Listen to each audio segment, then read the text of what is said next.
안녕하세요. 음악이 영화를 만났을 때 진행의 JR입니다.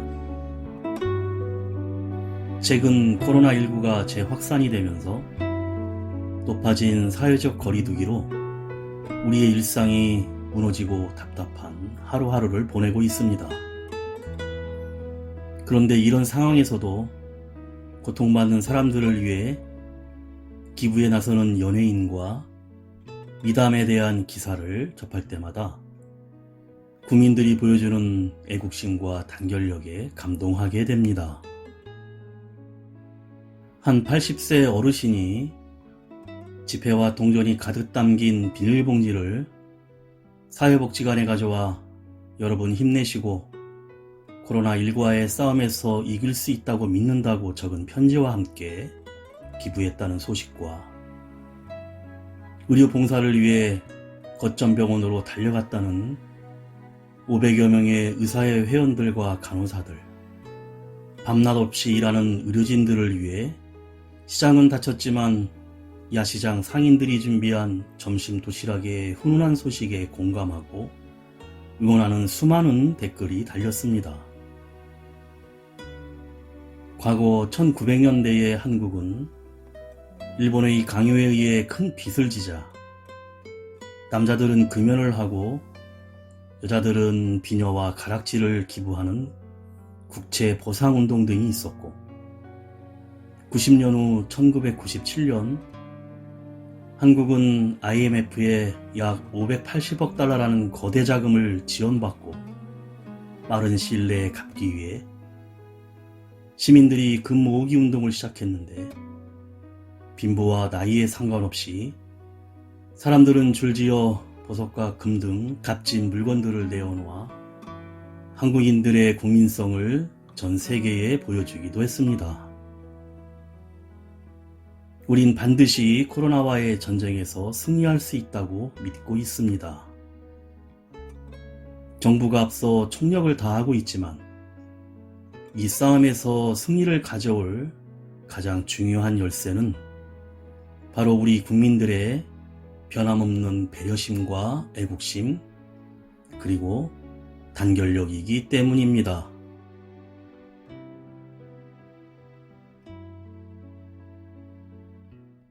음악이 영화를 만났을 때 오늘 소개해드릴 영화는 지난 7월에 개봉한 한국 영화 반도입니다.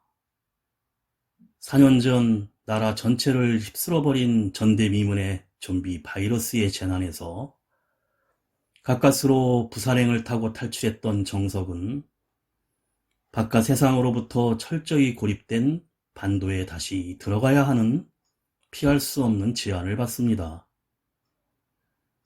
제한 시간 내에 지정된 트럭을 확보해 반도를 빠져나와야 하는 미션을 수행하던 중 인간성을 상실한 631 부대와 4년 전보다 더욱 거세진 대규모 좀비 무리가 정석 일행을 습격합니다.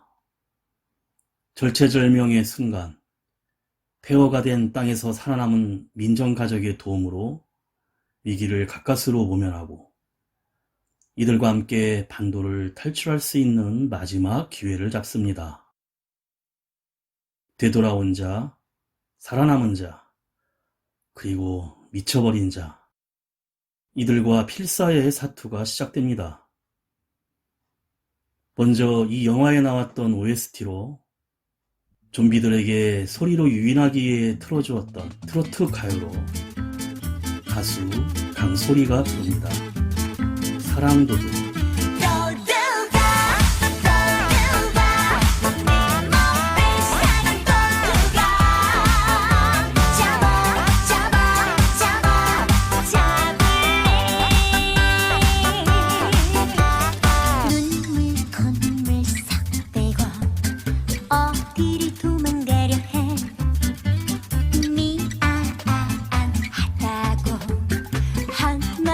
하면 끝인가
인적이 드문 산길, 널브러진 좀비 한 명 옆으로 자동차가 달려가는데 바로 주인공인 대한민국 해군 특전사 대위인 정석이 누나 가족과 함께 항구로 가고 있는 중입니다. 길가에 엔진에서 연기가 나 멈춰있는 차 옆으로 갑자기 한 남자가 뛰어들어 차가 고장났다며 자신들도 데려가 달라고 부탁을 합니다. 정석이 남자의 목에 묻은 피를 발견하자 이건 물린 것이 아니라며 해명하지만 정석은 그냥 가려고 하는데 남자의 부인이 어린 딸을 안고 차를 가로막으며 이 아이라도 데려가 달라고 사정하지만 정석은 양심의 가책을 느끼면서도 결국은 그냥 지나칩니다. 이후 한국 해군 특전대원들과 미 합중국 육군, 대한민국 해양경찰이 통제하는 항구에서 피난선인 해양경찰의 태평양급 경비함을 타고 일본으로 향합니다. 지하객실에 정석의 누나와 조카 동환이 쉬고 있었고 매형은 구호 물품을 받으려고 잠깐 나갔는데 시간상 이쯤 되면 일본에 도착해야 하는데 왜 아직 멀었느냐는 누나의 물음에 정석이 알아봐 주겠다고 하는 사이 부하가 정석을 찾아와 항로가 일본에서 홍콩으로 바뀔 예정이라고 합니다. 정석은 갑자기 바뀐 목적지에 당황해하여 객실을 나가는데 객실엔 이미 좀비 바이러스 감염자가 타고 있었고 조카 동환이 공을 가지고 놀다 그 공이 하필이면 감염자 쪽으로 굴러가자 달려가 공을 잡으려는 순간 감염자가 좀비화되며 객실은 순식간에 아수라장이 됩니다. 그 시각 정석은 미군 함장에게 영어로 항로가 일본에서 홍콩으로 바뀐 이유를 묻지만 상관은 엄하게 자리로 돌아가서 지시를 기다리라고 합니다. 이때 지하 객실에서 감염자가 생겼다는 보고를 해오자 이를 듣게 된 정석은 바로 누나와 조카에게 달려갑니다. 정석은 재빨리 권총을 들고 객실로 향하다가 감염자 한 명을 만나 쏴 죽이고 객실로 들어가지만 이미 누나를 제외하고 조카 동환을 비롯해 객실에 있던 모든 사람들은 좀비화가 진행되고 있는 중이었습니다. 정석은 조카의 모습을 보며 슬픔에 잠기지만 누나에게 빨리 나가자고 하는데 멘탈이 무너진 누나는 조카를 버리지 못해 머뭇거리다가 변이 된 좀비들이 달려들어 누나는 잡히고 가까스로 총을 쏘며 객실을 탈출한 정석은 좀비들이 문 밖으로 나오지 못하게 문을 닫아버립니다. 소식을 듣고 달려온 매형은 좀비에게 공격당하는 아내의 모습을 지켜보자 이성을 잃고 문을 열려고 하지만 정석은 매형을 막아서고 사태의 진압을 위해 군인들이 출동하여 객실 안에 있던 좀비들은 모두 사살됩니다. 싱어송라이터 유혜준이 부릅니다. 나에게 그대만이.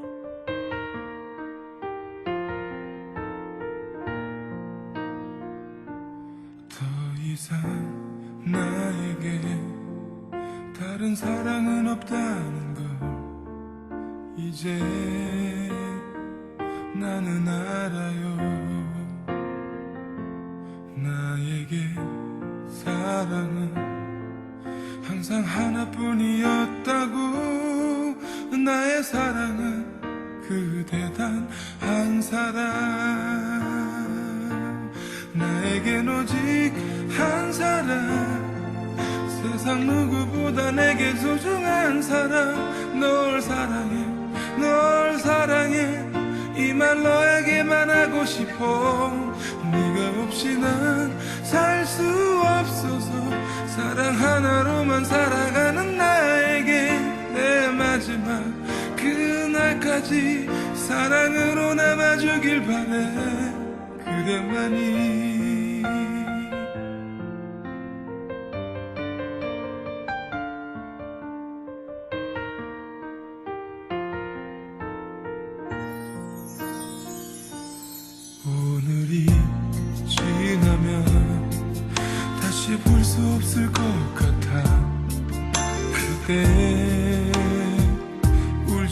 말아요.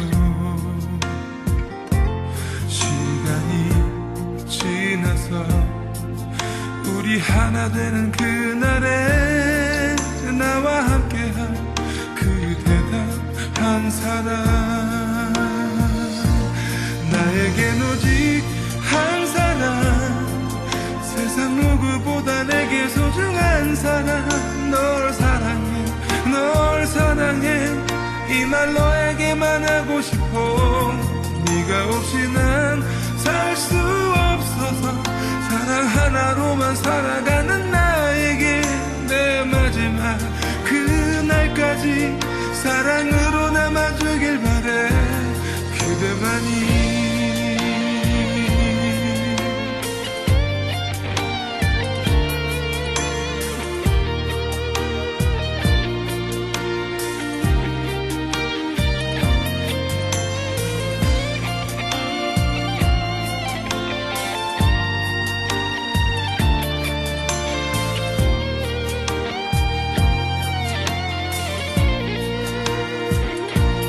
소중한 너를 위해서 내게 남아있는 미련 모두 버려도 내 사랑은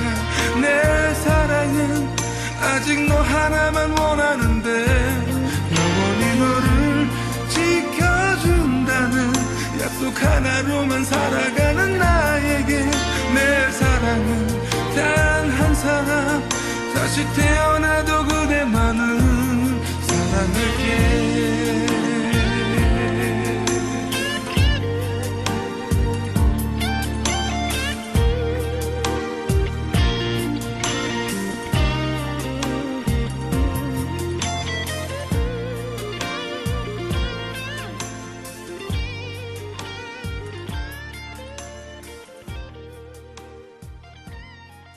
미국의 TV에서는 한국에서 일어난 좀비 사태에 대해 방송을 합니다. 전문가는 이 바이러스는 한국의 한 바이오 회사에서 시작된 것 외에 어떤 경로로 전파되었는지는 모른다고 말하고, 자료 화면에 방역 장면과 좀비화가 되는 사람, 교차로에 전복된 시내버스에서 좀비들이 쏟아지고, 좀비들에게 휘말려 전복되는 구급차, 트럭이 가드레일을 뚫고 떨어지고 심지어 도로로 비행기가 추락하는 장면들이 방송됩니다.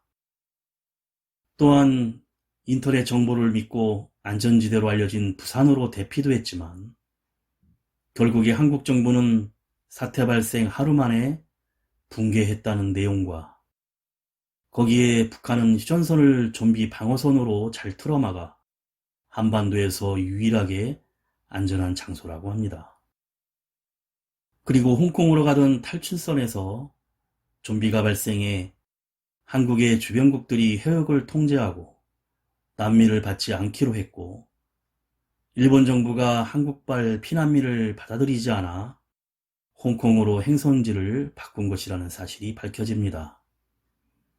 그나마 정석이 탔던 배는 한국 해경이 운영하는 경비함인데다 미군이 통제하고 있어서 홍콩이라도 갈 수 있었던 것입니다.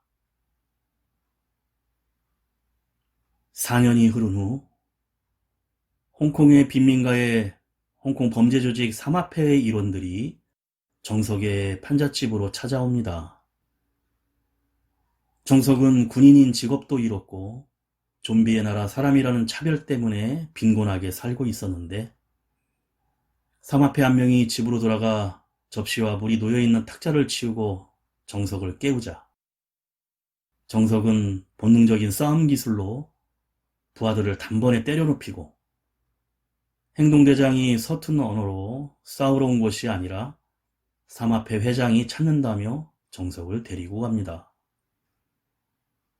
거기에는 매형인 철민과 다른 2명의 한국인이 있었고, 정석이 깜짝 놀라 여기서 뭐 하냐며 형 빨리 나가자고 크게 말하는데, 삼합회 회장은 두 사람 사이가 형제냐고 묻자 철민은 죽은 아내의 동생이니 지금은 남남이라고 쌀쌀하게 말합니다.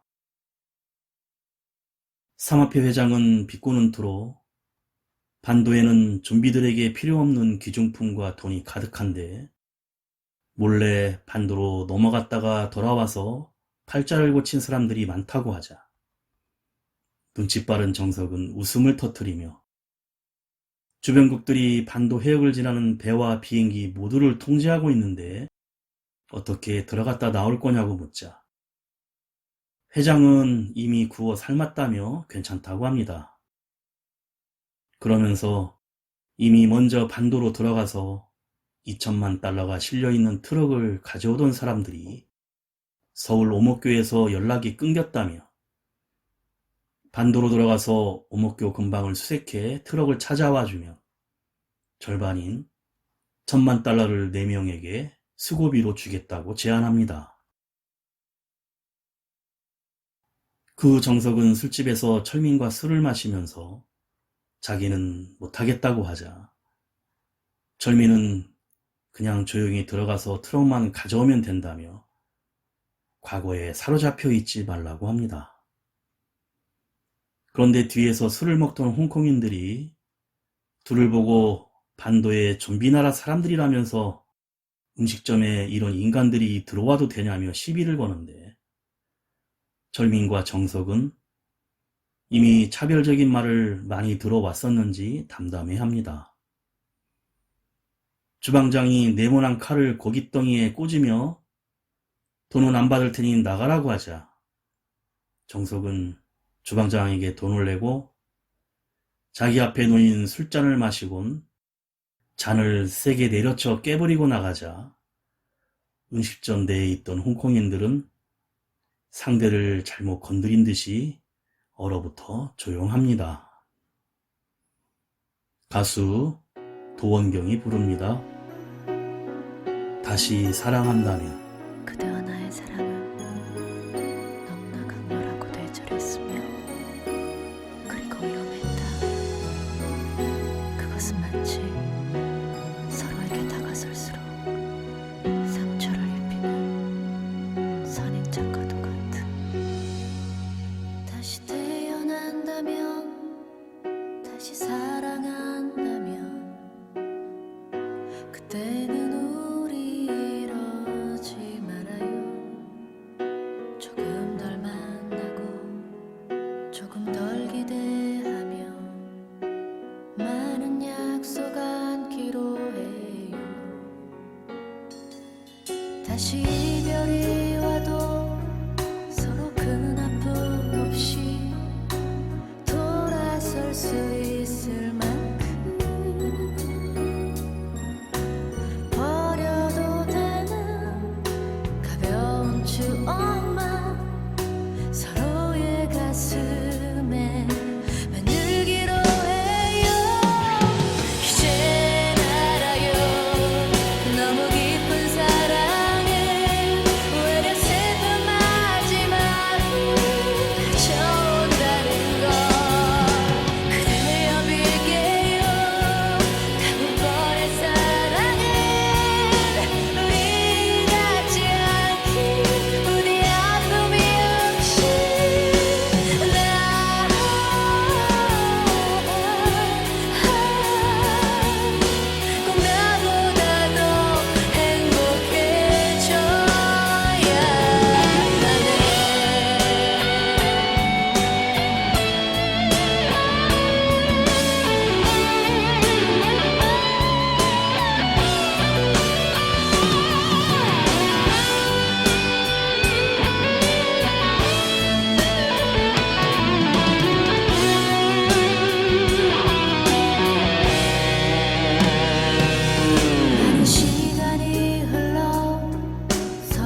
정석은 철민 일행과 함께 배를 타고 반도로 향하고 중국 해경을 무사히 통과하자 삼합회 행동제당은 자기들은 3일 정도 근처 해역에 대기할 것이니 트럭을 찾으면 위성 전화로 연락하라며 고무보트에 태워 인천항에 상륙시킵니다.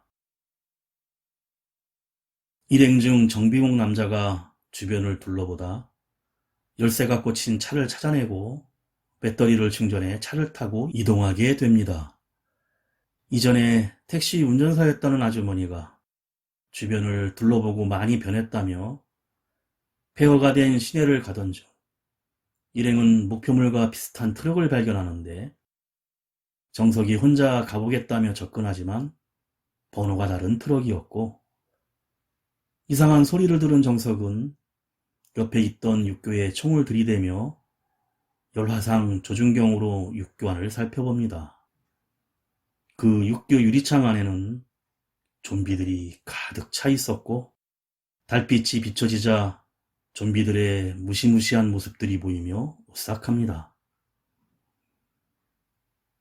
드디어 오목교 앞에 정차된 목표인 트럭을 찾게 되는데 운전석에는 이전에 트럭을 찾으러 온 사람의 시체가 있어 절민이 끌어내리다가 좀비가 된 시체가 갑자기 살아나 덮치는 바람에 크락션이 울리고 맙니다.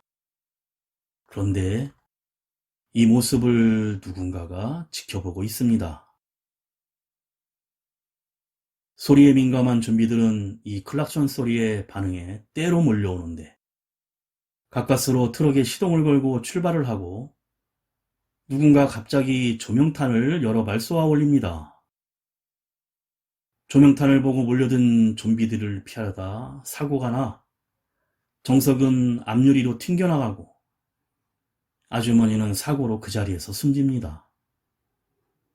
정비공은 몰려든 좀비와 싸우고 절민은 돈가방에 들어있는 트럭 화물칸에 들어가 좀비를 피합니다. 정석도 좀비와 대치하고 있지만 이젠 실탄이 떨어져 좀비에게 당하려던 찰나에 갑자기 나타난 SUV 차가 좀비를 튕겨내버리고 차 안에는 앳된 소녀 준이가 창문을 내리며 살고 싶으면 어서 타라고 하자 급하게 올라타고 준이는 엄청난 운전 실력으로 좀비를 박아버리거나 기막힌 코너링으로 따돌립니다. 이때 정석은 차 안에서 기절해버리고 맙니다. 인천항 부근 지하차도에 진입을 하는데 앞쪽엔 뚫고 지나가기는 너무 많은 좀비 무리가 있어 상황이 복잡해지자 옆자리에 있던 준이 동생 유진이 화려한 조명을 달고 요란한 소리가 나는 무선 조정 RC카를 이용해 좀비를 다른 곳으로 유인을 하고 그 사이 차량은 터널을 지나 유유히 의시처로 이동합니다. 한편 철민은 좀비 무리에 둘러싸여 절망에 빠져 있는데 어디선가 화려한 나이트클럽 광고 차량이 등장해 LED 조명과 트로트 가요를 울리며 유인을 하자 좀비들은 나이트클럽 차량을 쫓아가기 시작합니다. 좀비들이 모두 사라지자 그 뒤에서 개조된 다른 차량들이 트럭 쪽으로 다가오고 차량에서 내린 631 부대 황중사는 아직 살아있어 살려달라는 정비공 남자를 잔인하게 죽이고는 절민이 화물칸에 타고 있는 트럭을 몰고 주둔지로 돌아갑니다. 가수 조동진이 부릅니다. 나뭇잎 사이로.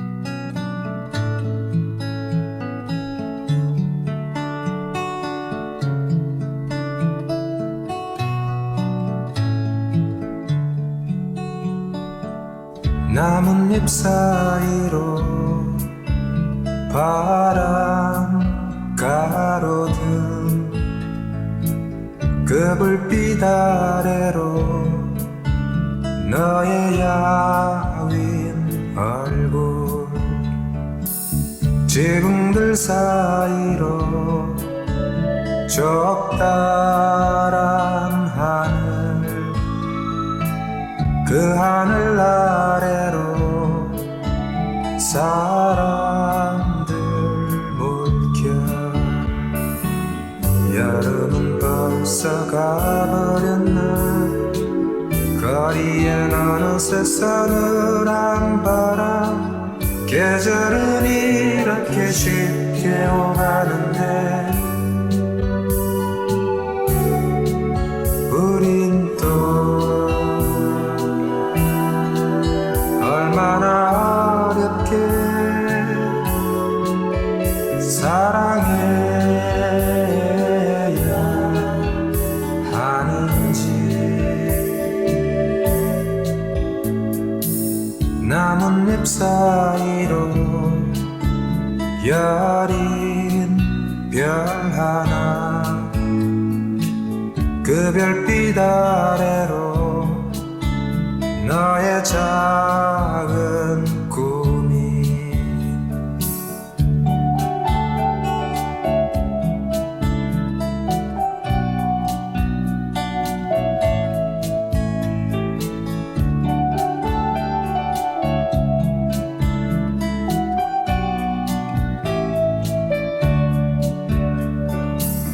어둠은 벌써 밀려왔나 거리엔 어느새 정다운 불빛 그 빛은 언제나 눈앞에 있는데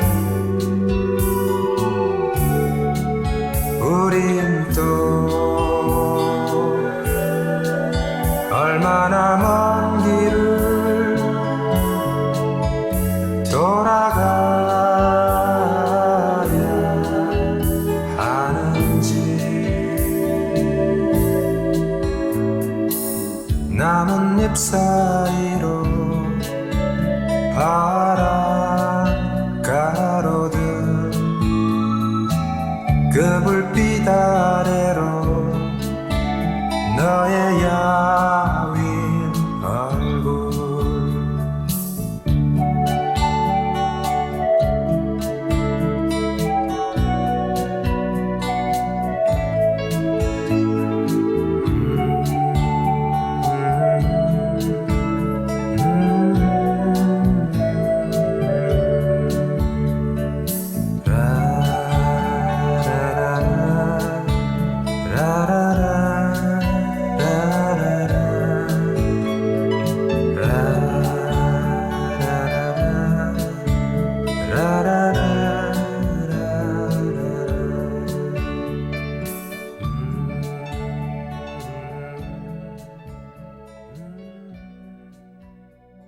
트럭과 함께 631 부대에 잡힌 철민은 코리안 특급이라며 스프레이로 61이란 숫자가 그려지고 컨테이너로 끌려가는데 철민처럼 몸에 번호가 새겨진 남자들이 웅크려 앉아 있습니다. 문이 열리자 일명 숨바꼭질이라는 631 부대 도박장인 과거 쇼핑몰의 홀을 개조한 공간에서 120초 동안 좀비를 피해 도망가는 생존 게임을 벌이는데 관중들은 생존할 것 같은 번호에 생필품을 걸고 도박을 하는 부대원의 흥분을 자극하는 오락거리였습니다. 다행히 숨바꼭질 게임이 끝나고 철민은 첫 판에서는 살아남아 컨테이너로 돌아가지만 공포와 절망감을 느낍니다. 한참 게임이 진행되는 동안 김이병은 트럭 안의 물품을 확인하다가 거액의 달러 가방을 발견합니다. 지옥 같은 반도에서 고립되어 정신이 피폐해진 지 오래된 631 부대의 지휘관인 서대위는 김이병의 보고로 트럭의 달러를 위성전화로 삼합회와 통화한 뒤 자기가 전달하기로 하고 일단 미쳐버린 황중사를 비롯한 부대원을 남기고 빠져나갈 계획을 세웁니다. 한편 구조된 정석은 은신처에서 준과 유진의 어머니인 민정, 그리고 사단장이라 불리는 김노인을 만납니다. 그런데 상대는 눈치채지 못했지만 정석은 자신을 구해준 딸들의 어머니가 과거에 자신에게 도움을 청했던 부부였다는 것을 기억해냅니다. 김노인은 사단장이란 별명으로 불리는데 무전으로 유엔의 제인소련과 연락되었다며 자신들을 구하러 올 것이라는 믿기 힘든 말로 횡설수설합니다. 정석은 다시 반도로 돌아오게 된 사연을 이야기하며 631 부대에 빼앗긴 트럭과 위성전화를 가져오면 탈출할 수 있다는 말에 모두 이사 준비를 하고 죄책감 때문에 과거에 있었던 일을 민정에게 솔직히 털어놓지만 민정은 그날 우리를 태우지 않고 지나간 차들만 31대였다며 별일 없다는 듯 대꾸합니다. 또 631 부대가 지금은 타락했지만 과거에는 힘없는 민간인 생존자들을 보호했었고 그 당시엔 민정도 거기에서 지냈기 때문에 정석과 민정은 과거에 알던 비밀 통로로 잠입하고 나머지는 차에서 기다리기로 합니다. 둘은 트럭을 찾는 데 성공하여 탈출을 준비하는데 서대희도 다른 부대원 몰래 김이병과 단둘이서 탈출하려고 트럭으로 다가가지만 이미 민정과 정석이 탑승한 채 총으로 김이병을 위협하고 대치하다가 서대희에게 매형이 아직 살아있다는 말을 듣고 한창 숨바꼭질 도박이 벌어지는 장소에 찾아가 총을 쏘며 한바탕 큰 소란을 벌입니다. 그리고 철민을 구하는 과정에 풀려난 좀비 무리들이 부대원들을 공격하고 부대는 아수라장이 됩니다.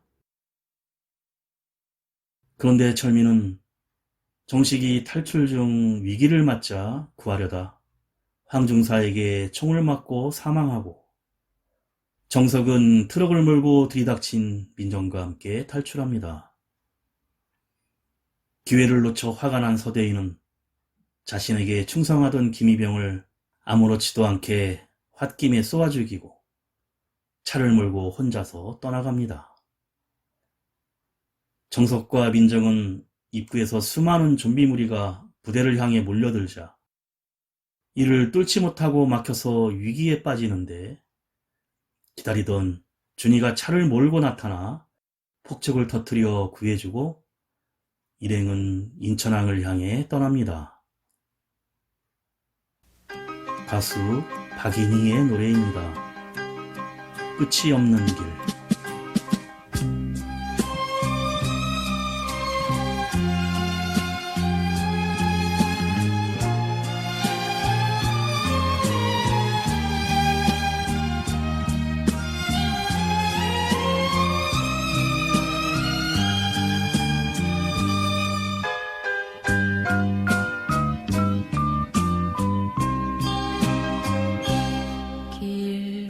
길가에 가로수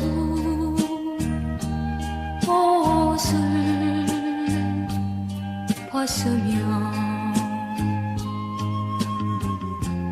떨어진 잎새 위에 어린 얼굴 그 모습 보려고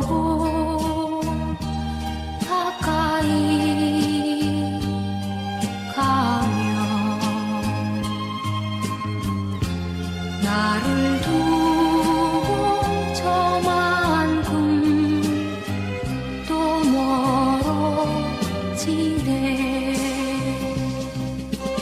아, 이 길은 끝이 없는 길. 계절이 다가도록 걸어가는 길.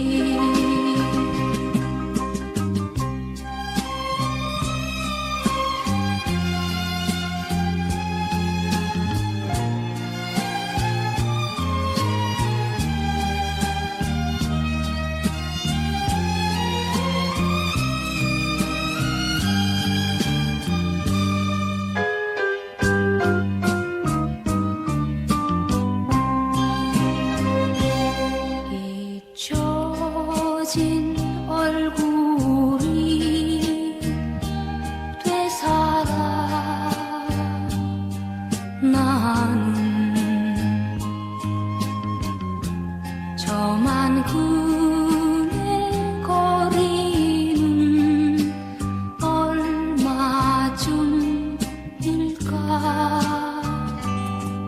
바람이 불어와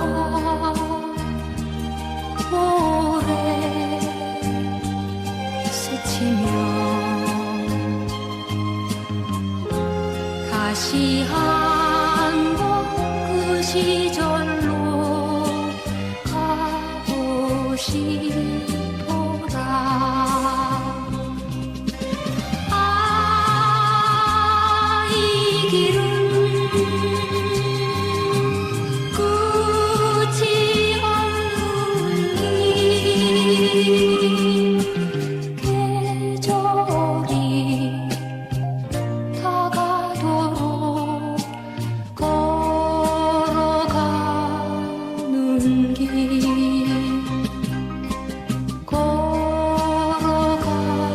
걸어가는 길.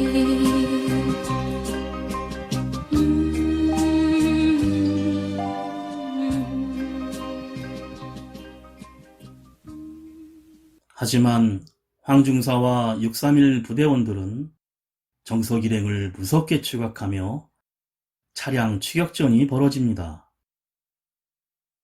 유진의 기막힌 운전기술로 장애물에 처박히거나 뒤집히고 트럭에 따라붙은 차량에서 강력한 헤드라이트로 좀비들을 모아 가로막지만 대부분은 정석의 총격에 죽거나 트럭에 매달렸다가 나가 떨어집니다.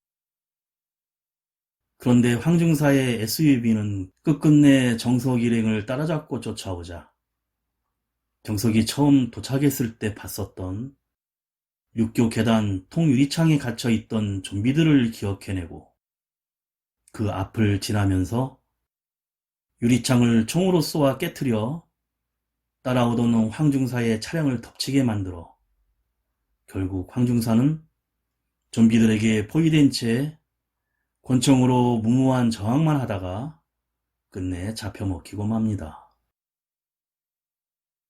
드디어 트럭이 인천항에 도착했으나 이때 뒤따라온 서대희가 준이의 SUV 차를 들이받아 준이를 인질로 잡고 준이의 머리에 총을 겨누어 협박하며 대치 상황에 빠지는데 이때 동생 유진이 무용 RC카로 주의를 끌자 서대희가 유진을 향해 총을 쏘려는 순간 대신해서 김노인이 총을 맞아 사망하고 동시에 민정도 다리에 총상을 입습니다.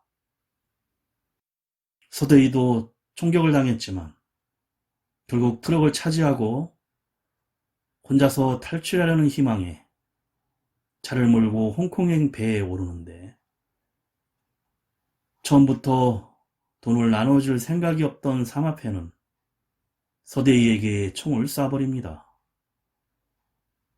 사실 서대희는 반도에서 빠져나가려는 일념뿐이었기 때문에 돈을 안 줘도 되는 상황이었지만 운전석에 있던 그와 말 한마디 안 하고 다짜고짜 쏴버렸던 것입니다. 그렇게 서대희는 죽어가면서 그냥은 죽을 순 없는지 저들이 돈을 가져가지 못하게 하려고 마지막 힘으로 트럭을 후진시키고 바다에 빠지진 않지만 닫히던 해치에 트럭이 부딪혀 열려있자 배에 좀비 무리들이 들이닥치면서 삼합회 조직원들을 몰살시키며 이젠 배로는 탈출할 수 없게 됩니다. 한편 이를 지켜보는 정석, 민정, 준이, 유진은 살아남았으나 민정이 다리에 총살까지 당하였고 아침이 되어 해가 뜨는데 주변의 좀비들에게 들킬 상황에 이때 마침 멀리서 유엔 소속 치누크 헬기가 항만이로 다가옵니다. 이는 은신처에서 김노인이 실제로 무전기를 통해 유엔의 재인소령과 교신에 성공했던 것이었습니다. 일행이 폭죽을 쏘아 위치를 알리고 헬기가 착륙해 유엔군의 엄호하에 헬기 쪽으로 달려가는데, 하지만 민정은 부상으로 제대로 뛰지 못하자 정석에게 자신의 딸들을 꼭 지켜준다고 한 약속을 다시 다짐하며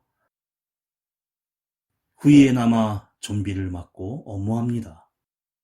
그리고 차에 올라타 경적을 울리며 좀비들을 자기 쪽으로 유인하여 정석과 딸들이 헬기에 도착하도록 돕고 자신은 차 안에 갇히게 됩니다. 준이가 엄마도 데려가야 한다며 실랑이를 벌이며 출발이 지연되자 자신이 살아있어 딸들이 떠나지 않는 걸 본 민정은 가족을 위해 총으로 자결하려고 합니다. 이를 바라보는 준이와 유진이 오열하며 엄마를 제발 살려달라고 외치자, 이때 과거에 비슷한 상황에서 누나를 포기하는 선택을 했던 정석은 이번에는 민정을 구하러 달려갑니다. 배따라기 양현경이 부릅니다. 비와 찻잔 사이.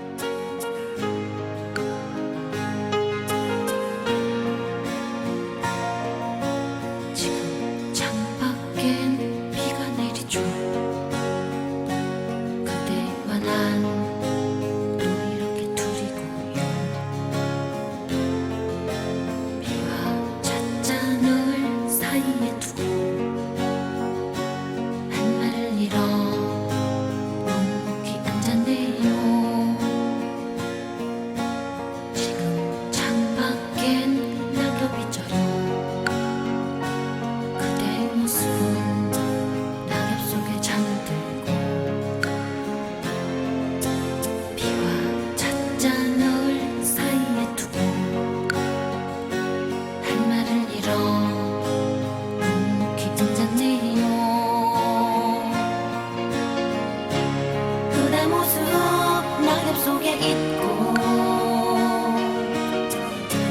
내 모습은 찻잔 속에 잠겼네.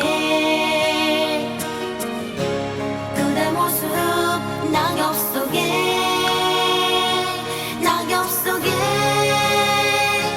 낙엽 속에 잠겼어요.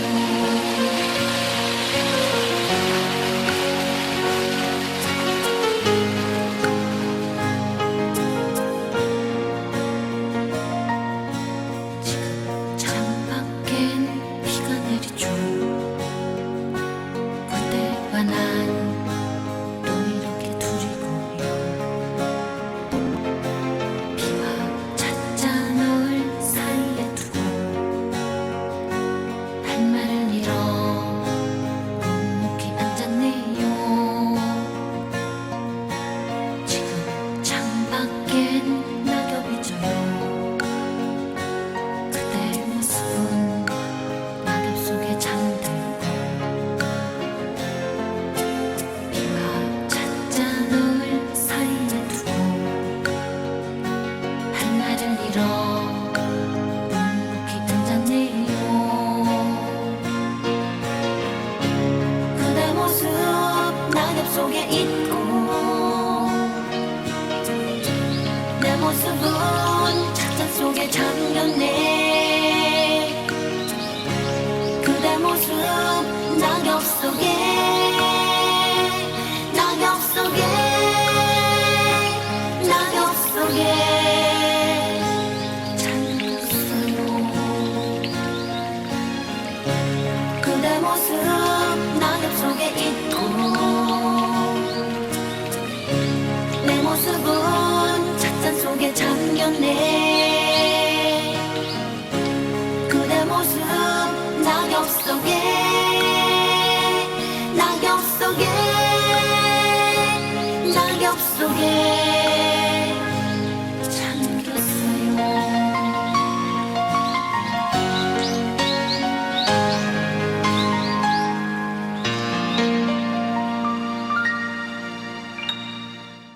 정석은 허공에 총을 발사해 총성으로 민정이 탄 차 근처에 달라붙은 좀비들을 유인하기 시작하는데, 그러한 정석의 모습을 본 민정도 다시 살겠다는 의지를 되찾고 정석의 엄호를 받으며 헬기를 향해 달려와 아이들과 기쁨의 포옹을 나누며 헬기에 탑승합니다. 결국 정석은 민정을 구하는 데 성공을 하며 일행 모두가 헬기를 타고 반도를 탈출하게 됩니다. 그리고 헬기 내에서 부상을 회복하고 있는 민정과 딸 준이, 유진, 그리고 반도를 쳐다보는 정석을 보여주며 영화가 끝이 납니다.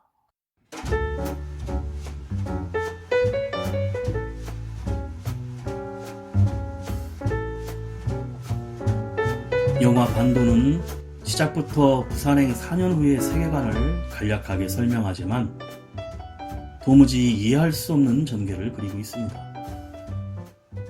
좀비 바이러스가 생겨나고 남한은 하루 만에 허무하게 멸망해버렸지만 4년간 다른 나라들은 바이러스로부터 안전하게 지켜내고 있고 특히 북한이 좀비 바이러스에 아무런 영향이 없다는 점은 도무지 이해하기 힘듭니다. 지금과 같이 코로나 시대에 살고 있는 관객이라면 이 설정이 얼마나 말이 안 되는 설정으로 느껴질지 충분히 가늠해 볼 수 있습니다. 정석은 반도에 들어와 원래 목적이었던 트럭의 달러를 하나도 얻지 못하고 매형과 일행을 잃고 대신 민정과 두 딸의 인연이 생겼습니다. 사실 김노인이 곧 구조대가 오니 인천항으로 가면 안 된다고 했는데 어쩌면 하루만 가만히 있었어도 구조대가 와 모두 살아서 나올 수 있었고 631 부대와 싸운 것 자체가 헛고생이었을지도 모릅니다. 하지만 인천항으로 나옴으로써 그나마 좀비들과의 사투가 덜했고 내륙에서 구조를 시도했다면 도시 사방에서 구조 헬기의 프로펠러 소리를 듣고 좀비들이 몰려와 어려웠을지도 모르며 최악의 경우 근처에 있던 631 부대가 공격할 수도 있었을 것입니다. 스토리상 안타까운 죽음도 있었지만 주인공은 대부분 구출되고 악역 캐릭터들은 그들에게 맞는 최후를 맞고 말았습니다. 음악이 영화를 만났을 때 오늘 소개해드린 한국형 좀비 영화 반도였는데요. 연상호 감독은 한국 사회의 어두운 면을 부각하는 데 탁월한 장점이 있습니다. 저칠사판 영화인 부산행에서 급박한 상황에 보여지는 다양한 인간상을 그려내 성공적인 좀비물 영화를 연출해냈습니다. 하지만 이 영화는 반도에서 살아남은 정석 일행과 폐허의 좀비들과 남겨져 미쳐버린 631 부대원들 간의 단순 사투에 중점을 두고 있어 액션을 보는 재미는 있었지만 극 중에 인상적인 캐릭터나 인물은 거의 보이지 않고 스토리도 단조롭고 진부하여 지루한 느낌을 지울 수 없었습니다. 다만 가장 몰입감 있게 볼 수 있었던 부분은 액션인데요. 배우들이 좀비에 맞서는 액션 장면들은 모두 인상적이고 특히 배우 강동원의 액션은 특징을 잘 살렸고 좀비물과는 어울리지 않을 것만 같았던 카 체이싱 장면들도 영화 매드맥스가 생각날 정도로 뛰어난 완성도를 보여줬습니다. 마지막으로 암투병 중에 녹음 작업을 하여 허스키한 목소리가 그대로 배어나 있고 그의 사후인 1991년 6집에 발표된 김현식의 내 사랑 내 곁에 들으며 인사드립니다. 지금까지 JR이었습니다. 오늘도 인생을 영화처럼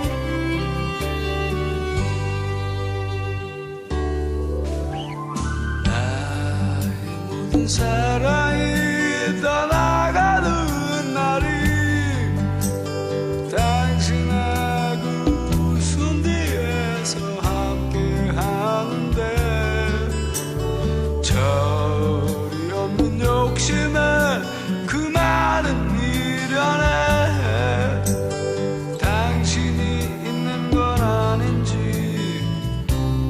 아니겠지요